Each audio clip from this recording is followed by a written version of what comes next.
il faut que je vous parle de l'aspérule odorante. C'est une plante que j'adore. Elle est ici, elle est juste encore en fleurs, j'arrive un peu tard. Vous avez là encore des petites fleurs blanches à 4 pétales.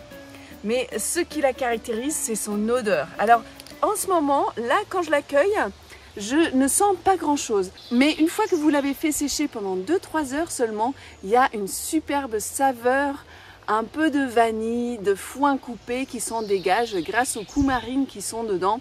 Et c'est vraiment très très bon pour parfumer des plats, parfumer des boissons, des petites sauces, des desserts. C'est super bon dans les desserts. Vous pouvez faire infuser les feuilles d'aspérule odorante séchées dans du lait et faire des crèmes dessert super bonnes. Même vous pouvez moudre les feuilles séchées et les intégrer dans des petits gâteaux.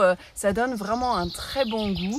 C'est une plante aromatique qui peut un petit peu remplacer la vanille dans nos plats. Pour bien la reconnaître, donc vous avez une tige dressée avec des feuilles en verticille. Donc toutes les feuilles partent du même endroit sur la tige et ça forme une étoile. On appelle ça un verticille. Donc chaque feuille a une forme de lance, hein, c'est lancéolé, pointu, il n'y a pas de dents. Et il n'y a pas de crochet non plus, parce que vous pouvez peut-être dire ça ressemble au gaillet gratteron, qui est un cousin, hein, c'est aussi un gallium, donc on est dans la famille des rubiacées et vous avez plusieurs espèces de gallium ici, donc Gallium odoratum, mais ici il n'y a pas de crochet.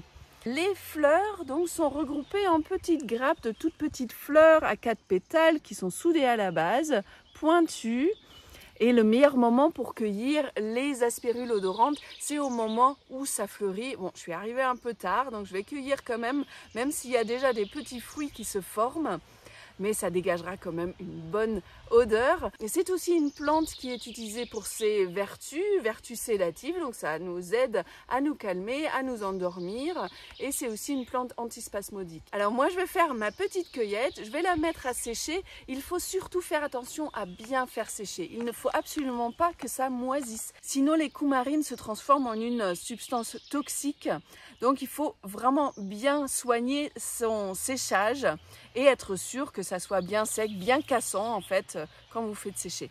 Alors je vais faire ma petite cueillette que je vais mettre à sécher et puis je vais comme ça me faire mon petit stock d'aspirule odorante pour mes crèmes dessert, mes gâteaux, mes boissons. Il y a du vin à l'aspirule odorante qui est super bon. Alors si vous avez la chance de tomber sur de l'aspirule odorante, faites votre cueillette, faites-la sécher et faites vos expériences culinaires avec cette bonne plante aromatique locale. Si la vidéo vous a plu, n'hésitez pas à mettre un j'aime, à vous abonner, à la partager et je vous dis à tout bientôt pour une nouvelle plante et une nouvelle vidéo.